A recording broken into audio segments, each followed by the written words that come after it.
Daftar isi pendahuluan sama penutup. Sama penutupnya apa? Itu saya sudah bisa meresensi buku. Ada beberapa buku yang kadang-kadang kan kita itu tertarik sekilas, wah judulnya nggak menarik. Tapi ketika kita masuk itu kan kadang sering ya kecewa sama kayak kita nonton film lah. Ada film-film kayaknya menarik ternyata enggak menarik. Saya juga ada beberapa kali terjadi loh bukunya itu menarik tapi kok setelah saya baca kok kurang menarik. Ya udah saya baca aja ininya sinopsisnya, daftar isi, prolognya, kemudian epilog, ucapan terima kasih, tek tek tek tek tek, saya bisa bikin dan dimuat di media massa karena udah saya terkuasai ininya apa ya kerangkanya, oh paling-paling buku ini tentang itu. Nah itu kenikmatnya baca buku. Kemudian dunia buku itu luar biasa. Sekarang itu selain pojok-pojok literasi di sekolah di beberapa muncul ya, termasuk di tempat istri saya di SMP 1 Jatiwangi di sini ya Majalengka, tempat istri saya mengajar sampai sekarang, itu ada pojok literasi juga yang diasuh oleh guru bahasa Indonesia. Sebenarnya nggak harus guru bahasa Indonesia. Pojok literasi itu sebetulnya menarik juga, itu bagian dari resensi buku juga. Karena dalam pojok literasi itu, kalau yang di sini terjadi di SMP 1 Jatiwangi, itu anak-anak itu dibiasakan membaca buku dan menabung untuk membeli buku. Jadi menabung untuk membeli buku. Jadi kita tuh tidak hanya berhadapan dengan ini loh, HP, dengan gadget. Karena itu pendangkalan. Kalau kita nggak bakalan ada generasi yang benar-benar apa ya hebat, benar-benar berkualitas. Kalau hanya baca tadi sekilas-sekilas. Nah, anak-anak SMP Jatiwangi itu salatnya dididik untuk itu apa ya menabung, membeli buku, terus nanti mempresentasikan ya seperti resensi ini, presentasikan kemudian nanti dibahas, mempresentasikan bisa guru bisa murid berganti-ganti itu kan asik juga. Jadi pojok pojok literasi sekolah menabung membeli buku dan presentasi untuk guru dan murid, bukunya bisa berganti-ganti dan kalau bisa buku-buku baru, anak-anak dididik untuk membaca buku bukan hanya tertawan atau terculik oleh HP atau gadget gitu. Nah, itu pojok literasi, itu dunia buku. Kemudian selain itu kita sangat terharu ya, mungkin di Jawa Timur sangat banyak, bahkan mungkin di Sidoarjo saya kira ada pasti itu. Orang-orang pejuang literasi sekarang itu menyebar di berbagai Nusantara.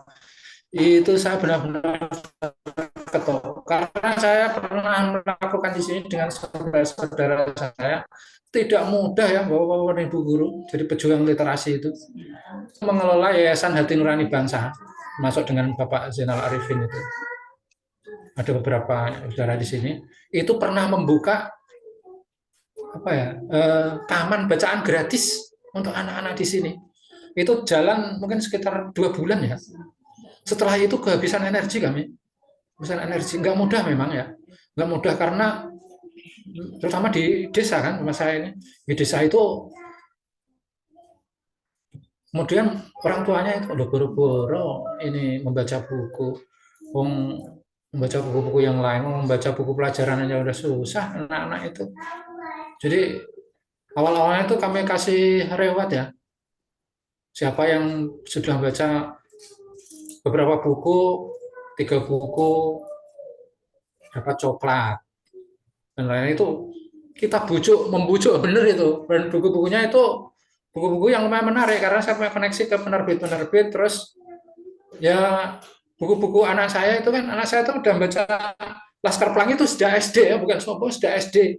Jadi buku-bukunya itu banyak buku anak-anak itu yang saya ambil dari rak dia itu banyak banget. Udah taruh di ini taman bacaan di desa Trajaya namanya sini itu. Trajaya Kecamatan Palasah Kabupaten Majalengka. Buku-bukunya itu bagus-bagus, menarik-menarik itu. Tapi kok susah ya. Setelah itu bertahan sekitar 3 bulan lah. Setelah itu kami lagi bernapas dulu lagi. Ternyata tidak mudah ya. Makanya tadi saya bilang pejuang literasi selain literasi sekolah itu menyebar di Nusantara itu luar biasa itu. Energinya itu ya. Mereka membujuk anak-anak terutama di pelosok Nusantara dan mereka mungkin lebih dan ternyata lebih hebat dari saya karena mereka mampu membuat anak-anak itu menjadi pembaca-pembaca yang hebat. Kita pernah dengar ya, salah satunya tuh Pustaka Bergerak yang sekarang perintisnya tuh baru saja meninggal dunia, innalillahi itu Nirwan Ahmad Arsuka, Fakultas Teknik Nuklir UGM, itu anak budayawan yang luar biasa. Itu perintis Pustaka Bergerak itu. Jadi dia menggerakkan apa ya? Menggerakkan teman-temannya pelosok sampai Sulawesi. Ada yang pakai pedati kuda, ada yang pakai beca, ada yang pakai kapal menyusuri laut. Ya Allah, luar biasa itu. Itu supaya anak-anak Indonesia cerdas, membaca buku yang berkualitas. Dan bukunya memang diseleksi ya. Diseleksi yang bagus-bagus. Soalnya buku-buku kayak ini Saman, kalau pernah dengar ya, ini Saman bukunya Ayu Utami. Ini memang buku bestseller juga. Tapi untuk anak-anak itu ya masih riskan karena di situ ada apa ya? Pergaulan bebas ya. Mungkin agak-agak liberal gitu ya, pergaulan bebasnya itu di situ. Nah, ini seleksi. Nah, Pustaka Bergerak itu sebagai salah satu pejuang literasi itu menyebar ke berbagai pelosok. Dan itu relawan semua, nggak ada yang dibayar.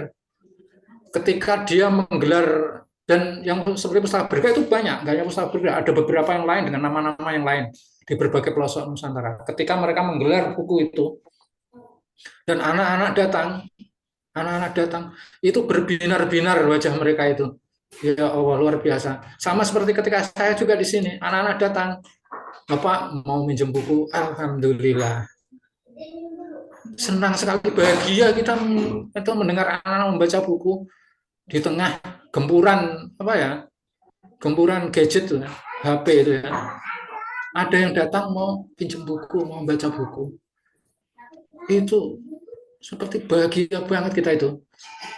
Mau datang itu juga seperti yang dilakukan oleh para pejuang literasi ini yang menurut saya salut dan hormat benar itu karena merasakan susahnya itu mereka bergerak ke berbagai pelosok Nusantara.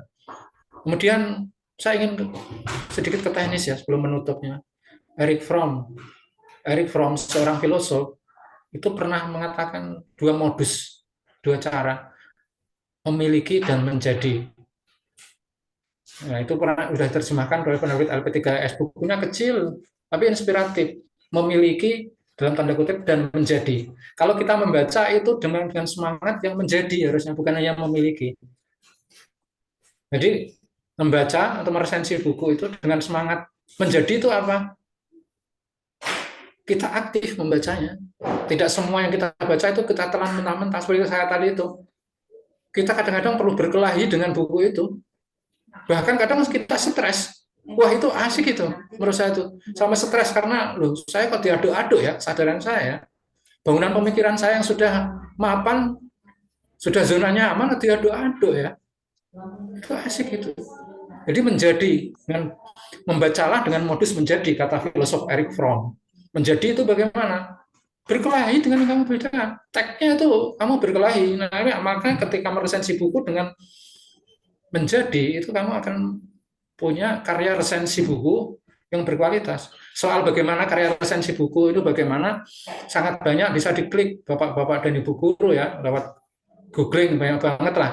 Saya nggak mencontohkan di sini, tapi sangat banyak contoh-contohnya menyebar baik dari yang pemula maupun penulis-penulis yang sudah tenar, bersohor, resensi buku. Nah, kalau membaca kita dengan semangat memiliki itu ya agak berbahaya juga dan itu sebetulnya soal proses ya. Jadi kita harus cerdas dan kritis membaca buku. Itu yang membuat kita bisa menimbang-menimbang meresensi buku. Apa kelebihan buku itu, apa kekurangan buku itu, bagaimana dari segi bobot dan isinya. Itu resensi kan gitu, meninjau, mereview.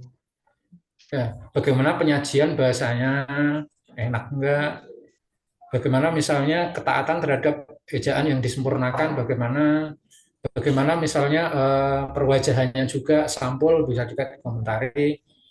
Jadi membaca dengan semangat menjadi. Jadi kita cerdas dan kritis dalam membaca buku. Itu Eric Fromm ya. Jangan hanya memiliki. Kalau memiliki itu kita menelan mentah-mentah. Nah, kalau saya akan mengakhiri ini dengan sedikit teknis ya. Eh, teknik meresensi. Teknik meresensi itu sederhana atau ada tiga yang saya hormati. Pertama itu meresensi buku itu ada tiga teknik. Pertama namanya deskripsi. Yang kedua deskripsi kritis. Yang ketiga komparasi eksplorasi. Ada tiga, deskripsi, deskripsi kritis, komparasi eksplorasi. Itu teknik meresensi buku. Yang deskripsi apa? Deskripsi itu mendeskripsikan isi buku. Buku ini tuh bercerita tentang apa? Kita hanya mendeskripsikan apa aja. Buku yang setebal ini misalnya, Sapiens ini kan tebal banget ini. Sapiens ini, buku Sapiens ini. Yuval Noah Harari ini tebalnya 530 halaman, tebal banget ini. Tapi kalau oleh presensi yang ulung, presensi yang hebat, itu dia bisa bercerita dengan tepat. Dan itu orang yang bisa menceritakan isi buku secara tepat itu biasanya memang butuh waktu juga, butuh proses. Karena semakin banyak dia membaca buku, semakin tajam ya penangkapannya terhadap buku itu, sehingga semakin tajam untuk menarasikan buku itu. Buku setebal ini bisa dinarasikan dia hanya dalam berapa ya? 3 halaman kuarto lah kira-kira. Dan orang paham, oh isinya ini toh. Kalau mahir ya, kalau lihe itu bisa. Sudah terbiasa ya. Buku setebal 530 halaman dinarasikan hanya dalam 3 halaman kuarto spasi ganda, dan orang manggut-manggut, oh isinya buku mega bestseller Yuval Noah Harari yang luar biasa ini, sejarawan dunia yang luar biasa. Itu ini deskripsi aja tapi dia mendeskripsikan. Nah, apa adanya. Jadi apa sih isi buku itu? Ini deskripsi, makanya nggak mendeskripsikan. Yang kedua, bentuk kedua adalah deskripsi kritis ya, Bapak dan Ibu-ibu. Deskripsi kritis itu kita mendeskripsikan tadi itu juga apa isi buku itu, sekaligus mengkritik tadi dengan semangat menjadi tadi kata Eric Fromm ya, kritik-kritik kita apa kekuatannya, apa kelebihannya, apa kekurangannya, apa kelemahannya, misalnya ya, kayak buku-buku itu. Nah, kita bisa lihat misalnya ya, kayak buku apa ya, psikologi agama ini misalnya. Psikologi agama ini karya Jalaluddin Rahmat, Profesor Jalaluddin Rahmat almarhum ya. Ini pakar komunikasi ya, Universitas Pajajaran ini. Ini pernah saya resensi juga, sekitar udah lama banget ya, mungkin sekitar 20 tahun yang lalu, pernah saya di Harian Kompas ya. Nah ini saya kemukakan bahwa buku ini hebatnya itu bisa menyajikan hal-hal yang ini referensinya sangat banyak ya. Referensi asing itu sangat banyak. Sangat banyak. Psikologi agama sebuah pengantar. Tapi Profesor Jalaluddin Rahmat yang apa ya, ilmunya tuh luar biasa luas, dan saya pernah membuktikan, saya pernah ngajar di SMA Plus Mutahari Bandung Kiara Condong, itu rintisan Profesor Jalaluddin Rahmat itu memang luar biasa kalau memimpin rapat, itu luas banget ilmunya. Ini buku ini dia memakai buku-buku bahasa asing banyak banget dan berat-berat ya, filsafat psikologi agama ya, psikologi agama yang dari luar, buku psikologi dan macam-macam itu diramu dengan dia dengan sangat renyah. Wah luar biasa itu, saya sampai wah orang bisa punya keterampilan seperti ini. Kita baca itu renyah sekali, sederhana. Padahal kalau kita baca buku aslinya, bahkan yang sudah diterjemahkan ke bahasa Indonesia, itu kita teler-teler istilahnya. Teler-teler itu susah memahaminya loh. Kita itu apa ya, rumit tuh loh. Tapi di tangan Profesor Jalaluddin Rahmat Itu bisa lahir buku seperti ini. Enggak saya puji-puji seperti itu. Nah, salah satunya itu kelebihan-kelebihan buku itu. Eh, Cuma mungkin ada kekurangannya, misalnya ya kita bisa melihat misalnya karena diisi itu susah lah, dikritik bagus banget, udah apalagi untuk sebuah pengantar.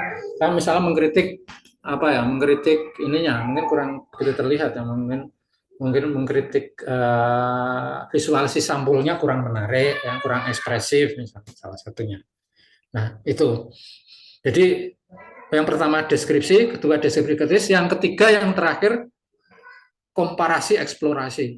Kalau komparasi eksplorasi itu biasanya kita membanding-bandingkan, kita misalnya meresensi buku terbaru atau bisa juga tidak terbaru, biasanya boleh. Kalau eksplorasi biasanya malah bisa ke media massa, tapi bisa juga konsumsi jurnal karena lebih panjang lagi. Kita eksplorasi itu apa ya? Komparasi dan eksplorasi, membanding-bandingkan dengan buku tema lain. Misalnya buku Andrea Hirata. Misalnya saya bawa 1, 2, 3, 4, 5. Kita meresensi buku Andrea Hirata ini 5 ini. Di tempat saya sih ada minimal 15 buku ya. Kita meresensi karena sudah layak diresensi sebetulnya ya. Andrea Hirata itu salah satu penulis hebat Indonesia yang mungkin paling terkenal dan mungkin paling kaya pendapatannya dari menulis kali. Itu berarti resensi dengan cara komparasi, membanding-bandingkan buku-buku tulisan Andrea Hirata baik yang fiksi maupun non fiksi. Kebanyakan sih fiksi ya.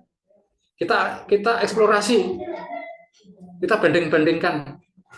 Kita buku Laskar Pelangi, Edensor, Mariamah Karpov, orang-orang biasa, sirkus pohon, sang pemimpi, ya, dan seterusnya, banyak sang apa ayah dan seterusnya, atau buku-bukunya Ahmad Fuadi tadi yang menulis guru-guru yang inspiratif tadi itu, Negeri Lima Menara, Rantau Satu Muara, Ranah Tiga Warna, misalnya banding-bandingkan. Itu komparasi, lebih luas lagi, lebih dalam lagi, memerlukan perspektif yang lebih kuat lagi. Atau misalnya komparasinya dalam konteks apa ya? Sastrawan perempuan misalnya. Ini saya bawa ilustrasinya misalnya. Sastrawan perempuan. Kita pengen mengeksplorasi ya resensi buku dalam bentuk komparasi dan eksplorasi. Saya ingin meresensi tentang sastra perempuan. Sastra perempuan yang maksudnya sastra yang ditulis oleh seorang perempuan. Ini ada perempuan berkalung sorban. Tulisannya ini Abidah El Khaliki, ini senior saya waktu di UIN Sunan Kalijaga. Dia aktivis teater, tapi sekaligus novelis dan penyair yang luar biasa. Ini masih bibinya Cak Nun, MH Ainun Najib, masih bibinya ini. Abidah El Khaliki. Nah, ini perempuan berkalung sorban, misalnya, salah satunya. Saya ingin meresensi buku-buku karya penulis perempuan. Ini filmnya udah pernah ada, Perempuan Berkalung Sorban. Bandingkan juga dengan Perahu Kertas. Perahu Kertasnya Dewi Lestari D. Nah, ini buku bestseller ini. Perahu Kertas udah difilmkan juga ini. Perahu Kertas sama-sama ini dari perspektif nulis perempuan. Terus Ayu Utami Bilangan Fu. Ini dapat penghargaan Kusala Sastra Katulistiwa juga ini. Yang tadi saya sebutkan sebagai buku apa ya, sebagai penghargaan yang paling bergengsi ya. Bilangan Fu Ayu Utami, sastrawan perempuan juga. Misal ada juga Nukila Amal, Cala Ibi. Kita banding-bandingkan itu karya sastrawan perempuan. Cala Ibi, Nukila Amal. Ya, judulnya Cala Ibi, tulisannya namanya Nukila Amal. Ada juga yang lain yang lebih hebat juga, Laksmi Pamuncak yang tak kalah hebat. Amba, sebuah novel. Ini juga dapat penghargaan Kusala Sastra Katulistiwa. Kita banding-bandingkan dari segi tadi. Ada juga misalnya Laila Askudari. Ini juga sastrawan yang jam terbangnya udah sangat tinggi. Salah Laut Bercerita. Ini juga bisa kita bandingkan. Novel ini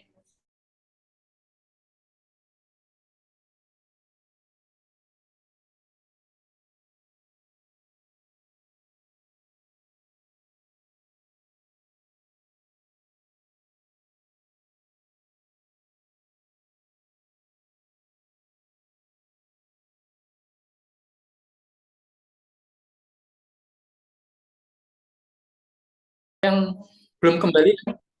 Aksi Kamisan itu kan sampai sekarang udah 8 tahun atau berapa tahun ya? Lama banget. Ini salah satunya bercerita tentang itu, mencekam sekali bagaimana para aktivis itu berhadapan dengan waktu itu penculikan-penculikan, bahkan sampai sekarang hilang yang diduga, makanya tulisannya itu Laut Bercerita, itu mereka yang hilang sampai sekarang itu diduga banyak orang yang tahu itu dilemparkan ke laut ternyata, Masya Allah. Jadi tidak ketahuan dia kemana, makanya ini Laut Bercerita. Judulnya itu Laut Bercerita. Namanya itu Biru Laut, tokoh utamanya itu, makanya Laut. Biru Laut, tokoh utamanya itu yang sehingga sangat mencekam karena Biru Laut itu selain hebat prestasi akademisnya, tapi juga piawai memasak, ya. Mencintai orang tuanya, mencintai kekasihnya, tapi akhirnya hilang. Biru Laut itu hilang. Sampai sekarang itu hilang. Itu dari kisah nyata. Ada dia menulis novel ini dengan apa ya? Dengan penelitian lapangan yang lama, membaca tempat-tempat, mendatangi tempat-tempatnya, eh, mewawancara para aktivis, seterusnya. Kemudian diramu dalam bentuk ini. Begitu Bapak dan Ibu guru yang bisa saya sharingkan. Mudah-mudahan kita bisa dialog lebih luas. Terima kasih, saya kembalikan kepada Bapak moderator. Monggo.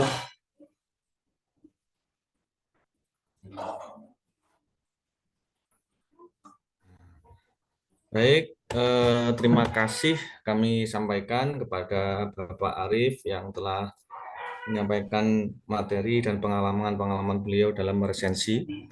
Meresensi buku memang diakui atau tidak, itu tidak banyak yang bersedia melakukan.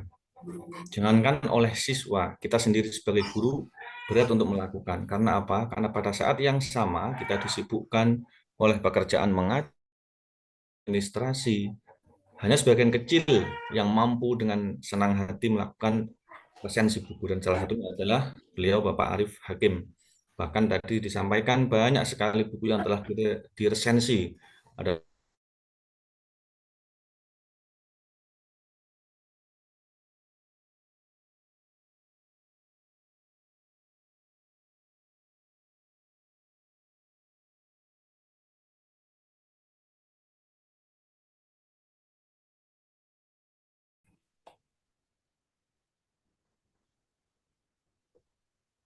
Ini ada Bapak Ahmad Ali Irfan. Monggo Bapak Ahmad Ali Irfan ini sudah raise hand.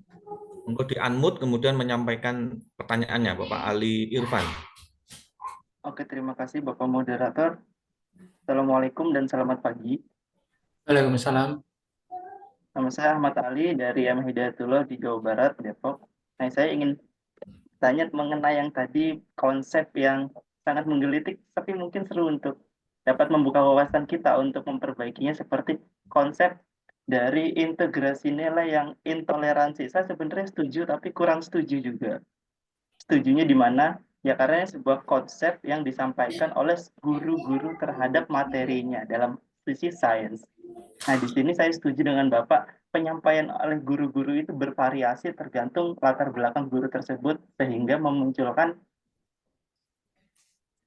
perspektif, oh ini konsepnya yang disampaikan secara intoleran. Jadi konsepnya itu sendiri sebenarnya mungkin cukup toleran, namun cara menyampaikannya yang membuatnya intoleran. Nah, pertanyaan saya di sini, saya penasaran untuk sebuah konsep integrasi nilai yang digunakan oleh Kemendikbud atau Kemenak ini dalam menyampaikan hal-hal sains yang harus disangkut pautkan sehingga menjadi sesuatu yang membuka wawasan dan tidak menyudutkan, padahal di sini sebagian besar di lapangan belum mencapai hal yang ideal. Apakah ada saran supaya nanti konsep yang disampaikan itu yang pastinya ditulis dulu oleh guru tersebut, jadi tidak hanya integrasi nilai, ada materi, ada dari ayat suci langsung disampaikan tanpa ada proses kritis dan proses yang namanya tadi Bapak sebut itu secara kritis seperti presensi gitu Pak. Jadi bagaimana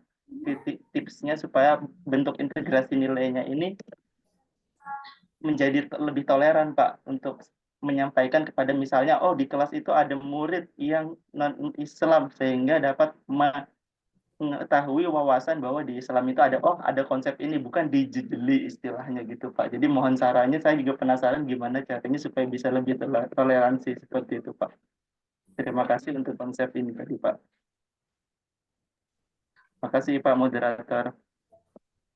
Baik, pertanyaan dari Bapak Ahmad Ali tadi, bagaimana tips untuk supaya kita menyampaikan kepada anak-anak itu supaya lebih toleran lagi, mengingat mungkin dari karya-karya yang kita baca itu kan ada yang terlalu ekstrim kanan, ekstrim kiri, cuma bagaimana ini kita bisa menyampaikan sehingga bisa diterima dengan baik.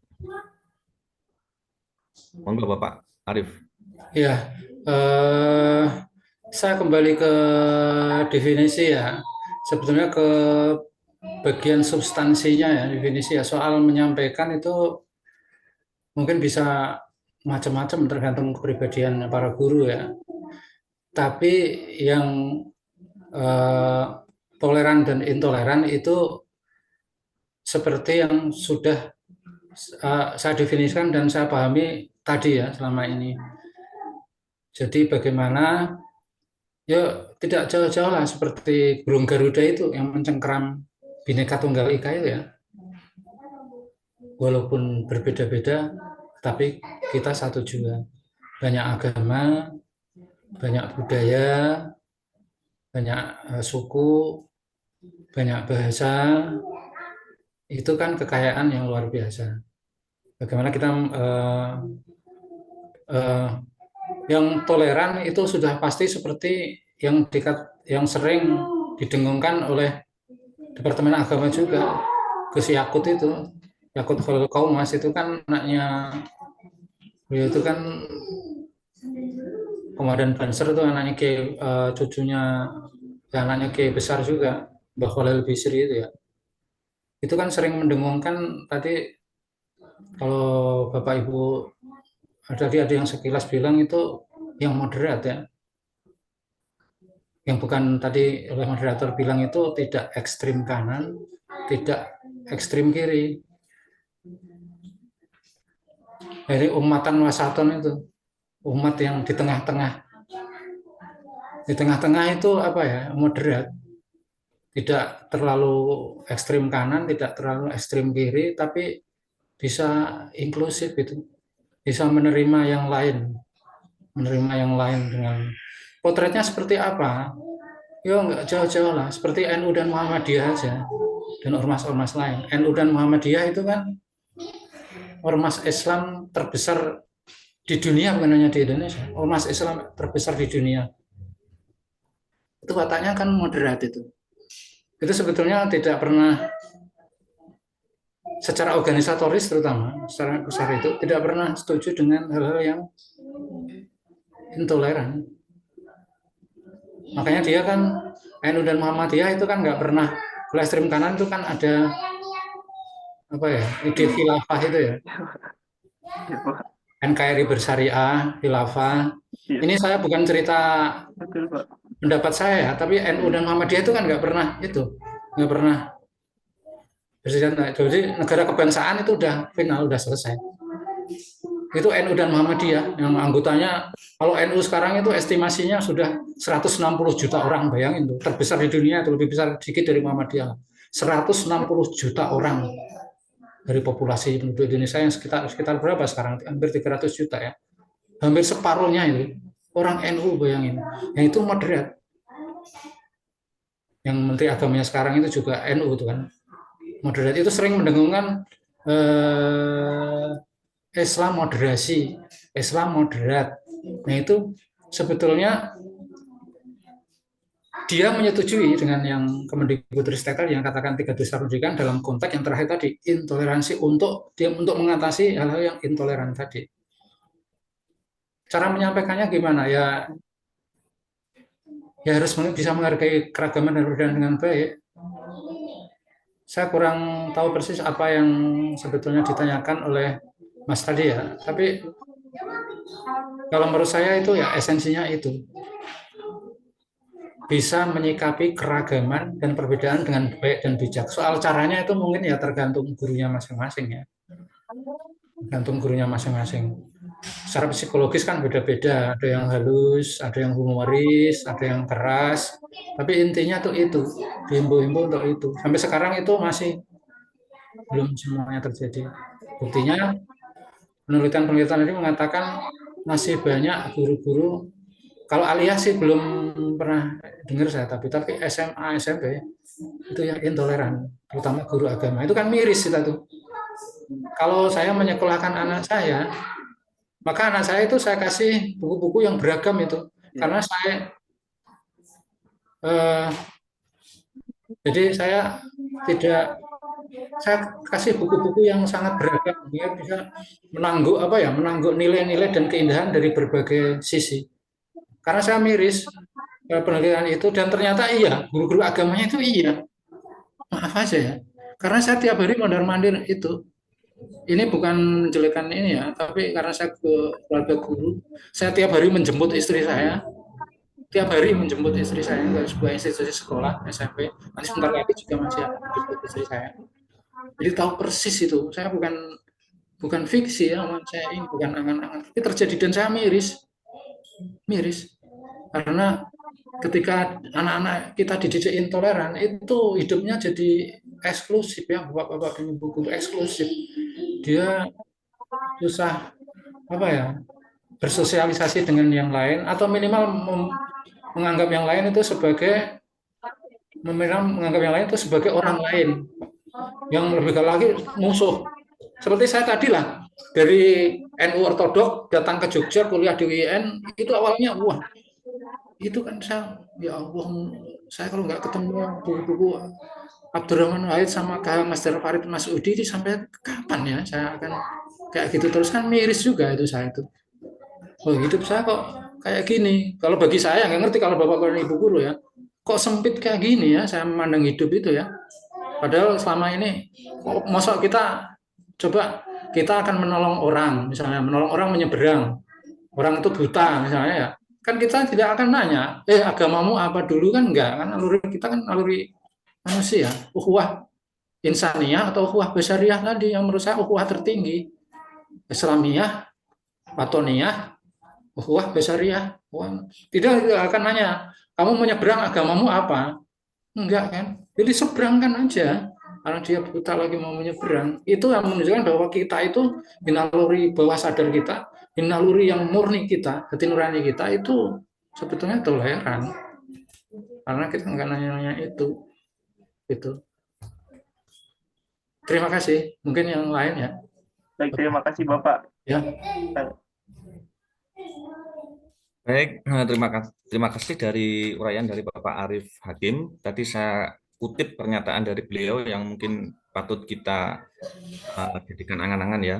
Jadi dengan membaca banyak buku dengan berbagai latar belakang, Ya. itu bisa menjadikan kita punya banyak wawasan sehingga kita bisa menyikapi keragaman yang berbeda-beda. Ya. Dan semakin Setuju. banyak ilmu dengan berbagai latar belakang, insya Allah kita akan menjadi manusia-manusia yang toleran. Karena Ya. seringnya terjadi manusia yang intoleran itu adalah mereka mendapatkan informasi secara sepihak atau mungkin satu rumpun keilmuan saja, sehingga pemahamannya menjadi sempit. Makanya dengan resensi buku, insya Allah akan menambah wawasan kita sehingga menjadi lebih toleran. Mungkin satu pertanyaan lagi, Bapak. Tadi di chat itu ada pertanyaan, gimana sistematika resensi Bapak? Ini kira-kira ada 8 menit untuk Bapak jawab terkait sistematika resensi itu seperti apa? Nah, resensi buku itu biasanya pertama buku-buku baru ya, yang terbaru. Kalau sekarang 2024 bulan Februari ya minimal biasanya September atau Oktober 2023. Itu biasanya sistematika itu biasanya kita kalau meresensi itu ya ditulis dulu judul bukunya apa, penerbitnya penerbit apa, tebal buku siapa. Kalau ada yang memberi kata pengantar biasanya pakar ahli ya, pengantar siapa itu kan bisa membuatnya lebih ya, misalnya gitu.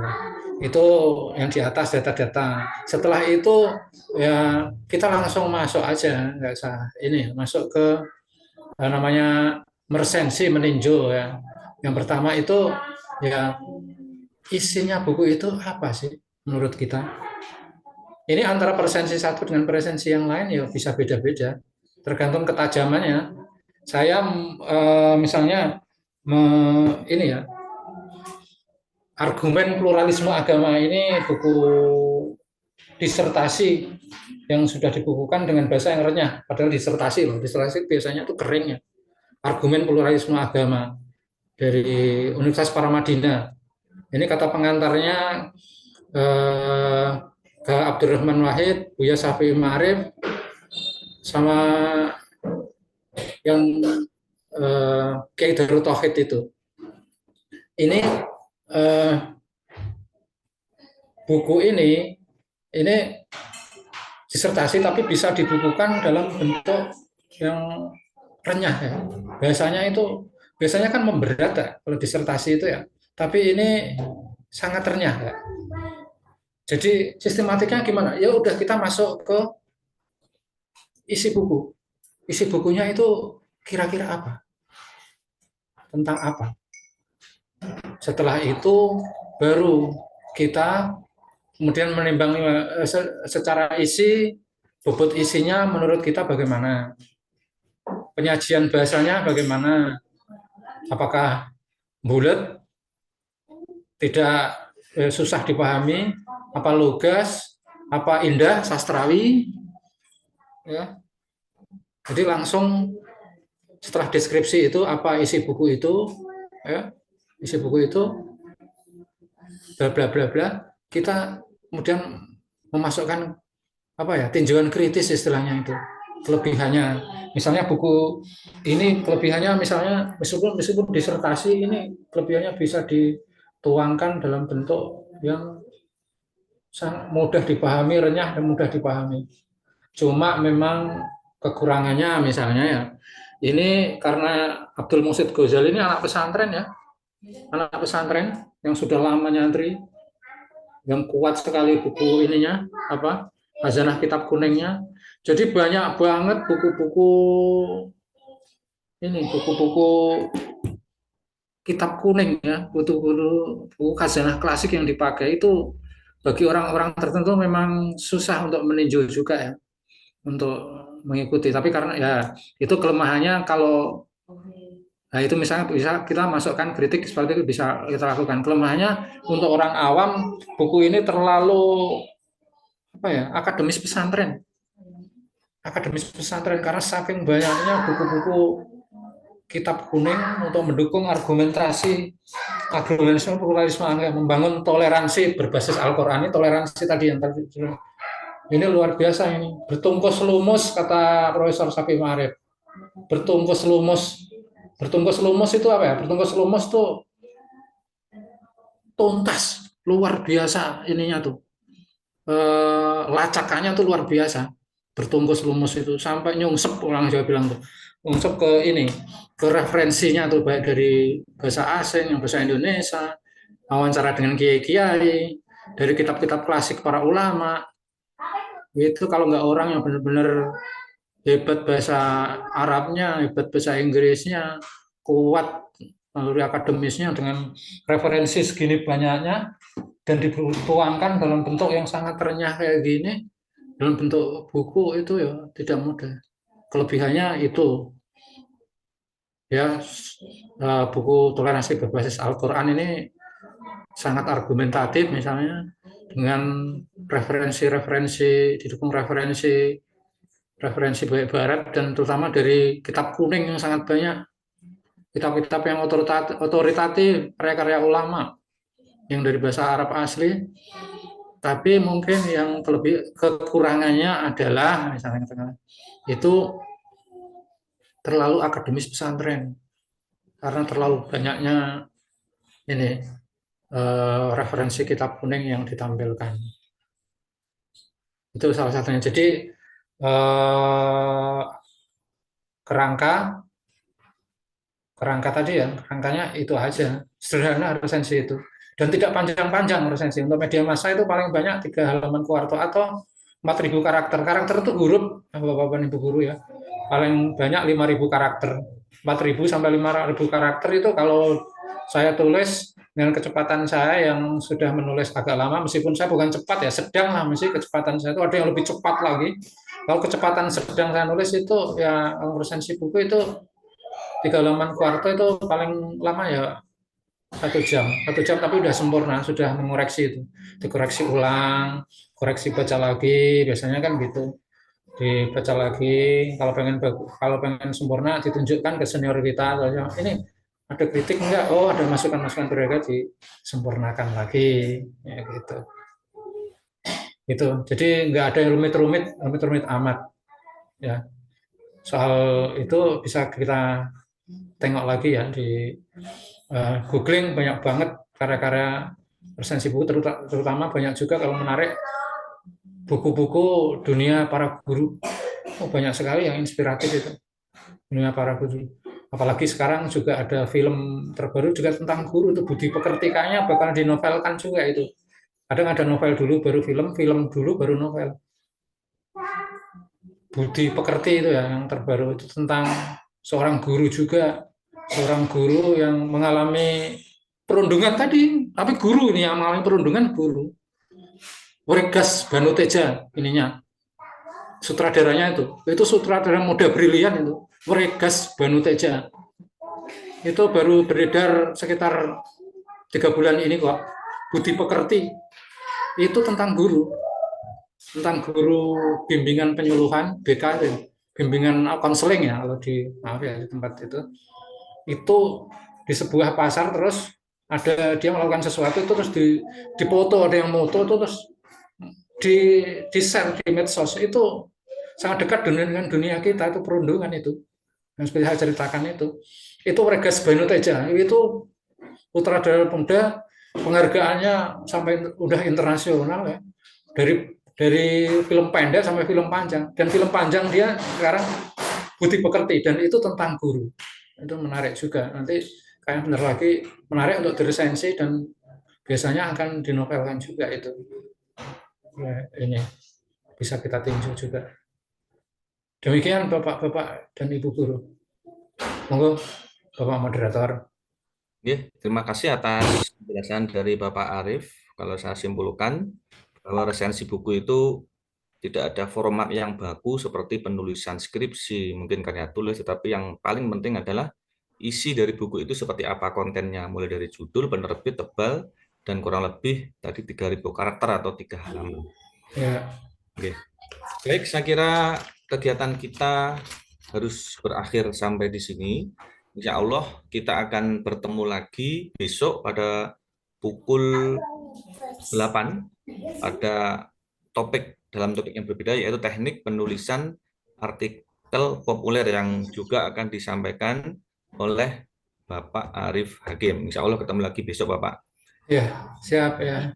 Ya, insya Allah demikian, dan saya selaku moderator mewakili pengurus MGMP mengucapkan terima kasih yang sebesar-besarnya kepada Bapak atas meluangkan waktu pada hari ini mengisi 3 materi tadi, mulai dari kiat-kiat menulis kemudian sampai dengan resensi. Mudah-mudahan apa yang panjenengan sampaikan kepada kami semua membawa manfaat bagi kami semua sebagai guru-guru yang saat ini aktif mengajar di SD, SMP sampai dengan SMA dan MA. Sekali lagi saya moderator, mohon maaf apabila ada hal-hal yang kurang berkenan. Kurang lebihnya mohon maaf. Ihdinas siratal mustaqim. Assalamualaikum warahmatullahi wabarakatuh.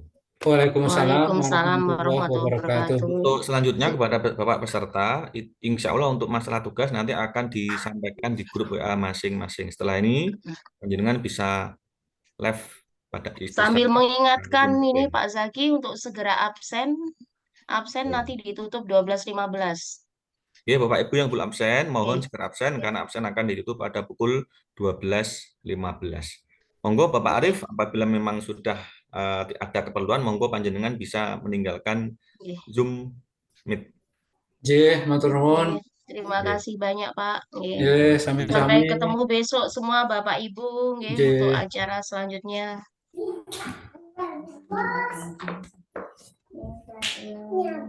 Untuk tugas, ini Bapak Ibu tugas pembuatan alur nanti dikumpulkan tanggal 7. Untuk lebih jelasnya di situ nanti dijelaskan di grup. Bapak Ibu bisa melanjutkan aktivitas. Terima kasih banyak Bapak Ibu, sampai ketemu besok. Sami-sami Bu, matur nuwun. Oke, matur suwun, sampai ketemu besok. Bapak guru hebat se-Indonesia.